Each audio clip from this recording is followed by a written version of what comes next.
Hello, this is Professor B, Econ Online. I want to thank you guys for, first of all, help Barry through that really tough week this past week, dealing with the Excel problems.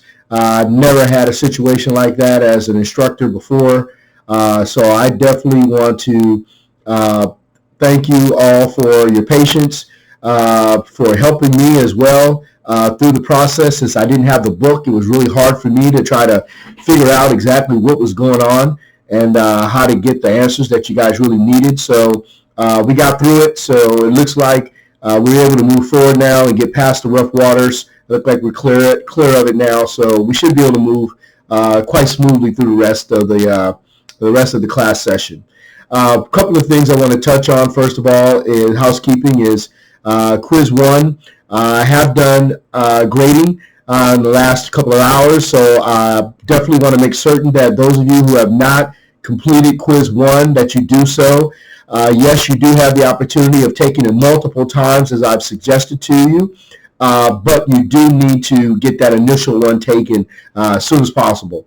Remember, quiz one is nothing but a compilation of the readings from chapters 1, 2, and 3 in week 1, as well as unit 1 in the study guides. So if you did the study guides, you watched the videos, you read chapters 1, 2, and 3, actually the unit 1, quiz 1, assignment will not be very difficult for you at all. So if you haven't done it, please get it done as soon as you can. Forums, everybody's done a great job with the forums. Even the responses, I really appreciate them. No one is leaving any one or two sentence answers, but you're actually giving a very thoughtful response to your classmates, and they've got to appreciate that as well. So great job with the posts as well as your responses. Study guides, most of you have gotten your study guides all turned in. I did make a mistake on the last video. I think I referred to the study guides as a pretest or even a quiz I may have by accident. But what I'm referring to is just the study guides. Those are in the units in your ultimate review packets that all of you purchase at the beginning of the class of week 1. So I don't want to make sure I want to make sure I didn't confuse anyone, that you guys knew exactly what I was alluding to when I was speaking of that earlier. Case study. Case study part 1 summary. I think I've gotten it from half of the class, but there's still just about half of you that need to still submit that. If you do have any questions pertaining to it, I will, in the email today, when I send this video out, I will attach the summary for the case study so that you can get a better understanding of exactly what it entails. Or if you just are confused and you just need to ask me a direct question, shoot me an email and I'll definitely get you the answers that you need. Okay? Now I want to talk about the Excel problems. Because we didn't receive the exact Excel problems and pages for week 2's assignment until just about Friday, what I'm going to do is I'm going to still have to require that you complete those, but they're not going to be due until this Saturday, March 14th. Okay, so March 14th is when we'll actually have that due date.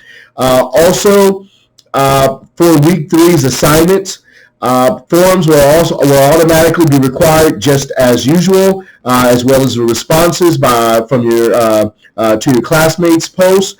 But then also on the study guide, I'm only going to ask you to do the micro Unit 3 study guide, not macro. Micro only. With the macro, what I'd like for you to do is watch the videos, but you do not have to complete the study guide. This is going to hopefully give you a little bit more time to work on that Unit 2 Excel assignment that we're trying to catch up with. Then also, Homework 2. Homework 2 is the discussion question and Excel questions for this upcoming week, for week 3. There is one Excel question that is listed on the syllabus. If you look at it, it states in Chapter 5, it states Excel problem, page 215. Fortunately, I had one of your classmates bring it to my attention. I was able to verify it, and I was able to confirm that the actual problem is on page 214. It's problem number 15 at the bottom of page 214. It rolls over into page 215, but it's actually page 214. Okay, I repeat that because I know someone's going to email me and say they're still confused. So again, at the bottom of page 214, problem number 15, you're to take that problem and create an Excel graph using the data that's provided. The data actually will be at the top of page 215 on the next page. Okay, if anyone still has questions, shoot me an email. I'll try to make it clear for you as possible. But everything else, as far as what I was able to send you, as far as the email assignment, the Excel assignments, chapters, discussion questions, should all be accurate. Okay, and then the last thing is quiz 2. Quiz 2 for this week is still due as scheduled. Remember, your quiz 2 assignment is for the readings of last week, chapters 4, 5, and 6, dealing with demand estimation. So if you did the readings, you did the study guides, unit 2, again, the quiz 2 assignment shouldn't be that difficult as well, but it is due as scheduled. Okay. For this week, I want to touch on a couple of items, some words that I actually are going to give you to use and to research or pay particular attention to in definition. And forgive me here, I'm bringing up my notes I have for you. There's some words here that I want to make certain that you guys pay particular attention to this week in your readings. These definitions and words are something that you definitely need to be aware of.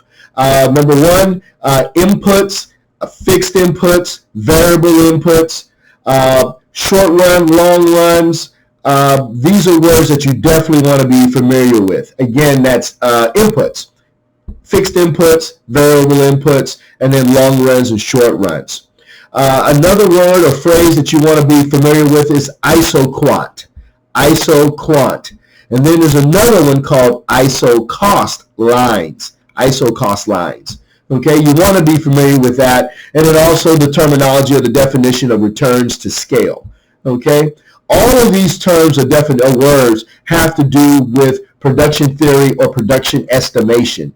As you learned last week about how to forecast demand, predict demand, well, the same thing happens in production. How do you forecast or produce or predict how much to produce? Okay, so these are words or phrases that you definitely want to see in your reading, and I just want to make sure that all of you know that you'll probably see them again, so pay attention to them. Innovation, definitely a word that you want to make sure that you understand or know about. Explicit cost, implicit cost, definitely something else you want to learn or want to be familiar with.